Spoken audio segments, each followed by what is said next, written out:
everyone, you're listening to episode 7 of the 189th Airlift Wing Our Minuteman Moment, an Airman's podcast. I'm Aaron Crawford, and I'm your host for this week's episode. October drill has a lot going on. The wing has fine-tuned the mandatory COVID vaccination process to allow our DSGs the opportunity to receive their mandatory vaccinations. Vaccinations are currently being accomplished at Herc Hall today for our DSGs, so let's make sure to give them time to get that knocked out. Next on the agenda, we're rolling into October, which means we have no shortage of important observances.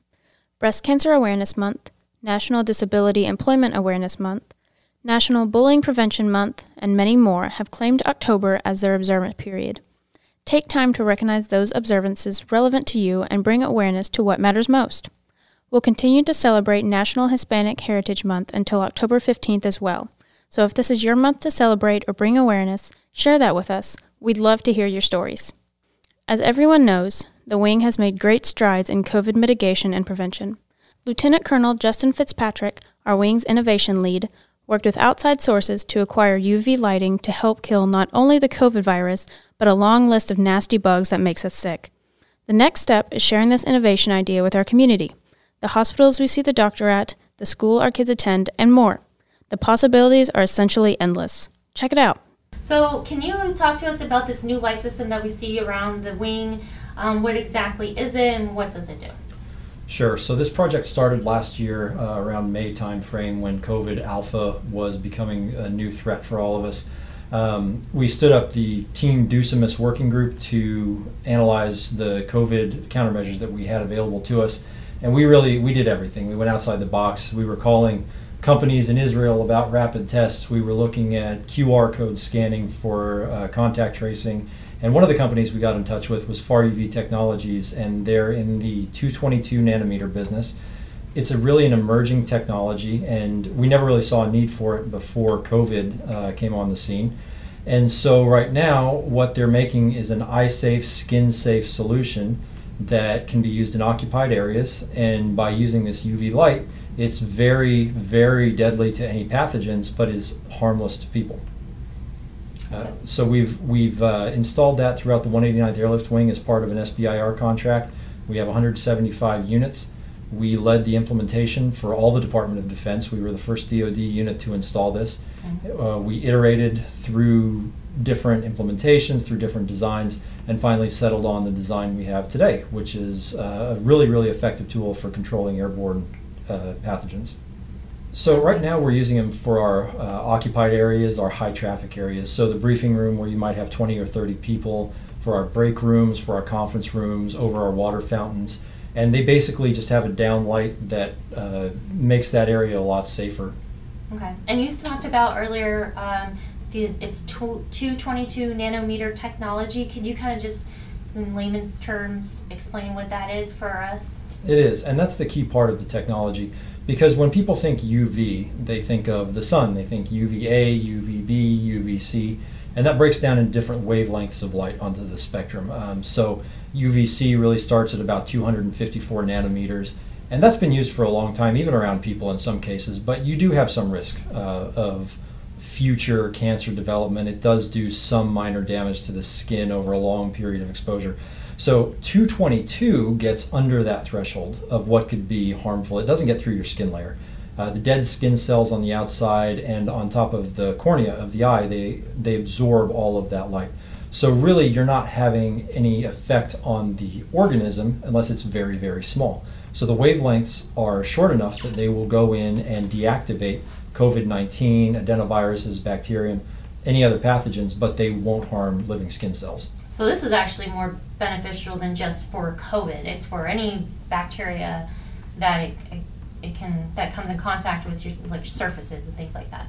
It is. So we have some good functionality on surfaces. It's a light, so anywhere there's a shadow, you're not going to have any effectiveness. But it's extremely capable against anything airborne. Again, cold, flu, think any of your COVID variants. It's not like a drug that really targets a variant. It just targets any pathogens. So it's highly, highly effective against airborne pathogens. Dr. Carl Linden out at CU Boulder, he did a series of tests against a battery of viruses and found that, strangely, it's more effective against those viruses than the normal UV we've been using for 40 or 50 years now.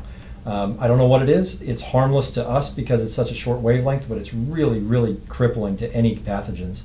And how long it takes to kill the pathogen, deactivate it, is based on the type of pathogen you have. What benefits has the wing seen since the installation of these lights here? Well, so that's a great question, and it was one of our initial problem sets, which is if we only install it in the wing, do we have a big enough data set to tell if we're having any effect? Because it's not like I have a virus tracker. I can't tell you there was a virus here and it's gone now. So what we were looking at was trend data. As we installed here, AATC out in Tucson, that organization runs ArcWorks, who really was the main helper in this project. They installed in their building as well. And even before we were done with our implementation, other units called to install, including the Pentagon. So now we have a few offices and we just wait. So have we had any transmissions of COVID here in the workplace? We have not. In the Pentagon, have they? They have not. All right, well, let's talk about some of the community potential. I know we recently did a story about the possibility of putting these light systems in like schools or their school buses, like public transportation, things like that. You know, what do you think the potential is there to be able to do that? So our potential is being realized even outside of our state. And you're right, that was a great story, and I think it covered some important topics. Just recently I was contacted by a homeless shelter in Boston, and they wanted a reference for how we implemented these lights, because some of the original implementations of these systems going back 30 years was in homeless shelters for airborne tuberculosis, which had a major effect. So we're looking at schools, we're looking at buses. I've talked out of state to other busing companies. The public school system in Chicago is looking at putting them in. So we're right on the leading edge of this wave. But the transmission risk in schools is very high, and especially when kids are showing to be asymptomatic in many cases. So what we're hoping is we can bring this really revolutionary technology to the attention of the school systems locally. There's a lot of money in ESSER funds, there's a lot of federal grants, and I would love to see it in my kids' school. I would love to see it in the high-risk areas, the locker rooms, the bathrooms, the hallways or the reception areas. I know that teachers have a lot of concern in the classrooms. They want them clean, and this would be a major, major tool for them to use.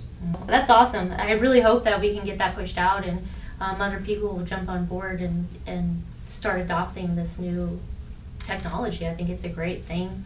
I hope so. It's a very unintrusive install. It doesn't really attract people's attention and scare people, but you know, and you and I have talked about this, people have heard so much about COVID over the last year and a half. Obviously we'd really love it to go away. It doesn't seem inclined to do that. So we have to have some new solutions, but it's difficult to get people to listen one more time. And so that's what we're trying to do is look, just listen one more time. You haven't heard of this. It's amazing. You're going to love it. So we're hopeful for the future. All right, everyone. Thanks again for listening to our podcast. Remember, if you have topic ideas or things you want to hear, let us know. We are here for you, and we want to talk about the things that are important to our listeners. Thanks for listening. We are mission-ready airmen providing premier training to the C-130 and cyber enterprises, capitalizing on partnerships to support the state and defend the nation. Our vision is to be a diverse family of airmen, dedicated, adaptive, and empowered to lead.